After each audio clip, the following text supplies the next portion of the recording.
All right, what jerk was responsible for them having cat girls being killed in this episode? I did not approve of this. This is my thoughts on episode 14 of Mushoku Tensei Jobless Reincarnation. So let's jump right into it. I absolutely loved how this episode opened up having like this, I don't know, like a Cribs episode or something like that, having Rudy talk about this free apartment that he has. It has all these great amenities, including insect-infested bed. There's the toilet over here. Great security. Nobody's going to break into this place. Oh yeah, by the way, because it's a prison. Having Rudy obviously inside of this prison within this beast village. And yeah, they don't seem to like him very much. Stripped him naked, throw water on him on a regular basis. And he's talking about the fact that he might turn into a fetish or something like that. Then at some point, having a new recruit coming into his prison. This new guy, apparently he had cheated in dice. And so Rudy turns into his senpai, talking about, you're new here. There's certain ways things go. The guy's like, man, you're really confident being butt naked. No shame in Rudy whatsoever. No shame in Rudy. It seems like a week passes that he's actually a prisoner within this cell. At some point, wanting to escape because obviously he's concerned for Richard and Eris. And he kind of talks to the guy about breaking out. And he's like, no, I don't want to do that. I want to join you or anything like that. And they realize the entire village is on fire. And so they decide to break out. And you have a brief moment where Rudy's kind of debating, I kind of hate these people after this week of being in prison and nobody listened to me. Obviously, he tried to talk to them several times, but they just kept calling him a pervert because as the prisoner kind of points out, there's this gossip around that there was this pervert that, attacked their great beast, their sacred beast. And so, yeah, he kind of doesn't want to do it, but, he can't really stand by and watch all this slaughter happen. There's just people being killed left and right.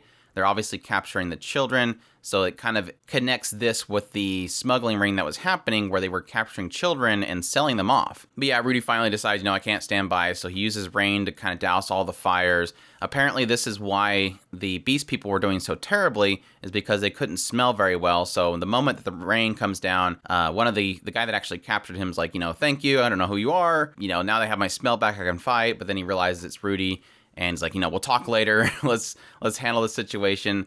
And then, yeah, that's when they kind of find out, yeah, the person that is behind all of this is Gallus. So kind of obvious. I mean, the moment that we met him at the very beginning was like, yeah, this guy is shady. This isn't going to really turn. And surprised it took this long before we finally find out that he's shady. But yeah, it turns out that he is North Saint Gallus the Cleaner. They were saying that his fighting style is the North God style. And so he's very dangerous. And after he pretty much takes out everybody and he's like, look, it's been behind this whole thing. Talked about the fact that the whole reason why they went there and freed the beast people was to kind of lure the Duldia village to come and reclaim their people so that they can then lead them back to the village. And so that's why they're there. And you have this brief moment where Rudy again is struggling with, do I put my neck out here for these people? Obviously, I have no gain here. These are, strangers. Why would I fight this guy that's obviously extremely dangerous? And again, he has a hesitation. Gallus walks right past him, and it's not until the sacred beast shows up and starts fighting against Gallus that, Rudy takes the opportunity and says, look, I have to do something. It's funny because it's not as if Rudy ever had a point where he decided. It was almost as if having the sacred beast show up was, I guess, an encouragement. Somebody else at his side, like, this is a possibility that we can do this. It didn't really outright have him go, no, look, I can't. I have to protect these people. So again, it's this aspect of a flawed protagonist. Now, granted, it could just be adaptation. It could just be they missed something here. Some sort of inner dialogue happened. But based on what is adapted here, which I'm under the understanding is pretty spot on, he's not a hero.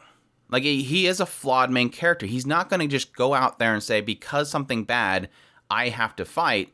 It's always a calculative thing. He's always calculating what he wants to do versus what he should do.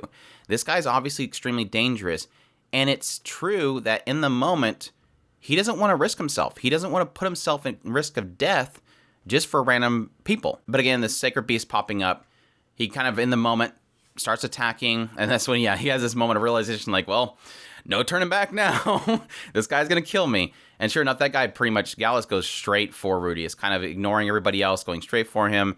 Even Rudy using his eyes isn't really kind of getting a huge advantage. Now, he can see when things are coming, but even then, I guess it's portraying the fact that it's so fast. Gallus is so fast, he can't even avoid some of the attacks. But basically, him working together along with this prisoner, kind of blinding him for a minute, the beast kind of attacking him, distracting him enough time that he can get an attack in and take out Gallus. And yeah, following this, he wakes up. After passing out, he wakes up inside the chieftain's room.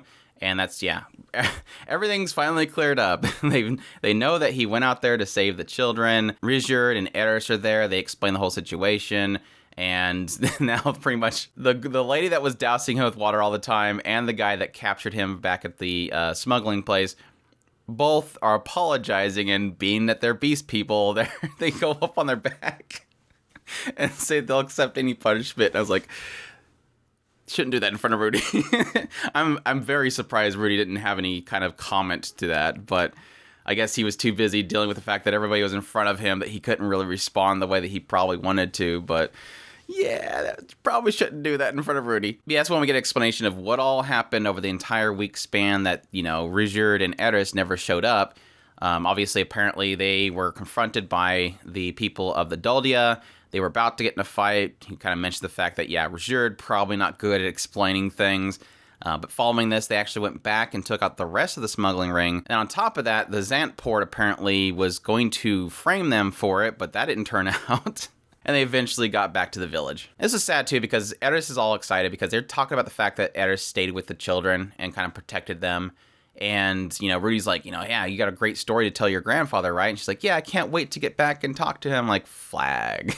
This is a week of flags. We have a week of flags happening right now. But yeah, it cuts over back to the kingdom where we find out that Saros Boria's Grey Rat, which is her grandfather, is to be executed. They stripped him of his power, said that he failed to respond appropriately to the mana disaster. This has basically caused chaos to the people, and he's going to accept responsibility by relieving him of his duty and executing him on the spot, which they do. And they claim that his servant Darius will take over handling Fetoa. So I don't remember if we've met Darius or not. He's a very familiar name, but that's a very familiar name in a lot of fantasy, so I don't remember if we've met Darius yet. Maybe somebody in the comments will be like, yeah, I was here.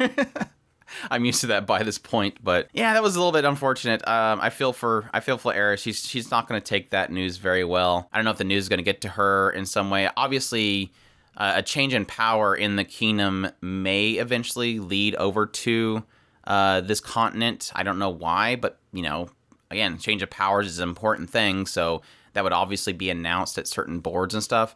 So it'll be really unfortunate for her to find that out. Next episode, Eris just like swims all the way back to the main continent and takes out the king and everybody that was involved with the execution. Make the wrong person mad. But yeah, it's super unfortunate. He was a cool guy. Like I mentioned before, I really did think that Saros was kind of one of those father characters that seems mean, but like deep down he's doing it he's got a soft heart. And we definitely seen that soft heart in him and how he pretty much treated Eris. So it's obvious that he was a good grandfather, a good father. Just outwardly appearance, he was a mean person. So it kind of sucks in that regard. I'm curious if at some point we'll get more information on They specifically called Gallus the North Saint, or he called himself the North Saint Gallus. I don't know if this is like a sort of religious group or something like that, like a group of monks or something like that are really powerful, or if it's just this aspect of that's just a title he got, or if there's actually a South Saint, an East Saint, a West Saint. That'll be curious to get into eventually. It didn't really show him it showed the whole anime effect blast thing happening to him, but they just said that they defeated him. I'm not sure if he's still alive. Yeah, I'll be excited to see in the next episode, because now that we're not confined to a prison, if we'll get more cat girls happening in the next episode. Obviously, I think this is probably the more exciting segments of the story, just because, come on, cat girls. Maybe we'll get more funny moments around him, because obviously he saved the town, and he seems to be favored by their sacred beast. And so I'm assuming that he's probably going to get pampered the next episode. And so that's probably going to lead to some things in the next episode, which I'll be interested to see what happens. But just learning more about this particular village itself and where they're planning on going from this point. Obviously, they need to get fare to go from here to the main continent. So it's not like they're in a good position already. But yeah, solid stuff. Really enjoyed this episode. Really fun. Like I said, I had a lot of fun with the whole prison segment and all the goofy thoughts that he had about the situation he was in and being stuck butt naked in front of everybody and doused over and over again. Really cool again to see that inner conflict in Rudy. I mentioned it several times before. I mean, including with the situation with Rizurd and the smugglers, is always having this moment where Rudy is having inner conflict with what he wants to do, to put his life on the line for somebody he doesn't know. It's easy for us on the outside looking in to go, well, hero, I mean, you have the power, do it, save everybody.